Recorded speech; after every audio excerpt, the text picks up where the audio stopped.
বিসমিল্লাহির রহমানির রহিম।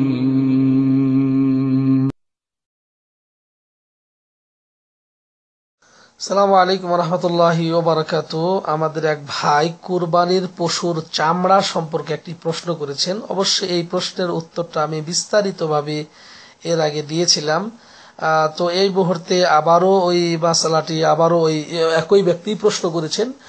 তো আজকে খুব সংক্ষেপে আমি যেটা বলবো যে জমহুর উলামার নিকট, জমহুর ইমাম শাফি, ইমাম মালিক, ইমাম আহমদ বিন হাম্বল, ইমাম হানাফি মাযহাব সবার নিকটে কুরবানির কোনো অংশ, কুরবানির পশুর গোস্ত, তারপরে মনে করে অন্যান্য কোনো জিনিস বিক্রয় করা সম্পূর্ণ নিষিদ্ধ, সম্পূর্ণ নিষিদ্ধ। চামড়ার ব্যাপারে বলা হচ্ছে যে এটা সাদকা করে দিতে হবে, গরিব মিসকিনকে সাদকা করে দিতে হবে।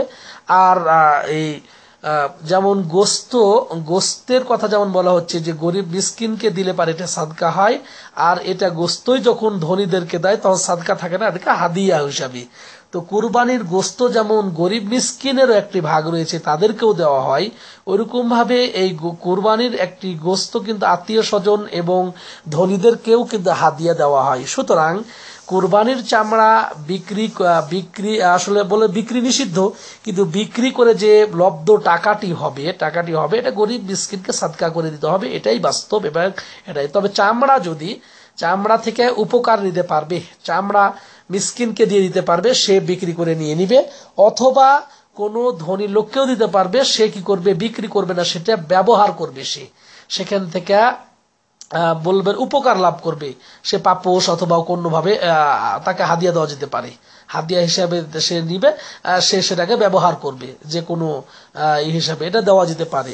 তো এখানে প্রশ্ন থাকলো, আসলে মাদ্রাসা কুরবানির চামড়ার উপর ভিত্তি করে মাদ্রাসা গড়ে উঠবে, স্কুল কলেজে নিজের ছেলেকে ভর্তি করার জন্য 2-4 মাস থেকে লাইন ধরে আমরা পড়াচ্ছি, সকালবেলা একটা প্রাইভেট, বিকালবেলা একটা প্রাইভেট, তার উন্নয়নের জন্য টাকা পয়সা দিচ্ছি, কিন্তু মাদ্রাসাতে যেটা ইহকালীন এবং পরকালীন মুক্তির গ্যারান্টি পাবে, আমার ছেলে সৎ আমল করবে, হক হালাল হারাম বুঝবে, সেখানে কেন জাকাতের টাকার সাদকার উপর ভিত্তি করে মাদ্রাসাগুলো প্রতিষ্ঠা করছে, এটাই আমার বুঝে আসছে না। সুতরাং বলবো, এরকম কোরবানির চামড়ার উপর ভিত্তি করে কোনো মাদ্রাসা তৈরি করা, অর্থাৎ ওই ওসুরের টাকার উপর ভিত্তি করে, শুধু মানুষের দান সাদকার উপর ভিত্তি করে নয়, বরং মানুষের আপন, যেমন আমরা নিজেদের টাকা পয়সা দিয়ে স্কুলে ভর্তি করছি, ওইভাবে মাদ্রাসাতে ভর্তি করতে হবে। কেন স্কুলের চাইতে আমার মাদ্রাসাটা হচ্ছে উত্তম বেশি, এই জন্য যে যেখানে ইহকালীন এবং পরকালীন মুক্তির বাণীগুলো শেখানো হয় মানুষকে, অথচ সেগুলো অবহেলিত এমন পর্যায়ে রয়েছে যেখানে সাদকা, জাকাত, ফিতরা মানুষের কাছে অনেক সময় দাঁড়িয়ে দাঁড়িয়ে রাস্তাঘাটে পয়সা তুলছে। এটা একটা বিব্রতকর, এটা ইসলামের জন্য, ইসলামের একটা বলবো যে ইতিহাস ঐতিহ্য ছিল, মুসলমানদের যে ইতিহাস ঐতিহ্য ছিল, ইসলামের জন্য শান শৌকত ছিল, তার বরখেলাফ। সুতরাং বলবো যে আপনি যে বলছেন যে কোনো ওই মাদ্রাসার যদি কোনো এতিম এবং দুস্থ গরিব ছেলে না পড়ে, তাহলে ওই মাদ্রাসায় ওইভাবে পয়সা দেওয়া যাবে না, ওইভাবে দেওয়ার কোনো প্রয়োজন নাই। কেন, যেই মাদ্রাসাতে দুস্থ গরিব এতিম নাই, সেই মাদ্রাসাতে কোরবানির চামড়ার দেওয়ারও কোনো প্রয়োজন নাই, কোনো প্রয়োজন পড়ছে না, যেহেতু তারা স্বয়ংসম্পন্ন, ছেলেরা টাকা দিয়ে পড়তে মানে সেটা টাকা দিয়ে তারা পড়বে। কিন্তু যদি সেখানে যদি এতিম ছেলেদের থাকতো, তাহলে এতিমদের উদ্দেশ্যে আমরা দিতে পারতাম, যে এতিমদের খরচ হিসাবে, এতিমদের দেখাশোনা হিসাবে, এতিমদের এতিম দুস্থ গরিব ফকির মিসকিন তাদের জন্য দেওয়া রয়েছে। তবে জমহুর উলামার মত এটাও যে চামড়া তো বিক্রি করা যাবে না, বিক্রি করা নিষিদ্ধ, এটা কিন্তু সবার নিকটে।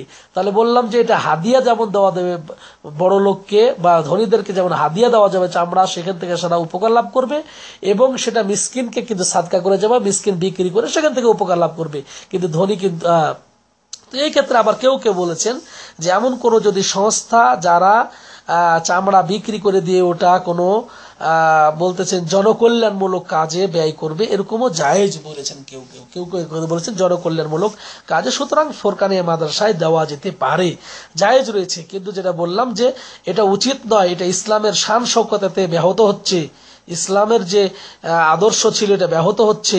গরিব মিসকিনকে দিয়ে দেওয়াটাই উত্তম। যদি ওই মাদ্রাসায় গরিব মিসকিন ফকির না থাকে, তাহলে না দেওয়াটাই উত্তম, তবে দেওয়া জায়েজ রয়েছে। জাযাকাল্লাহ।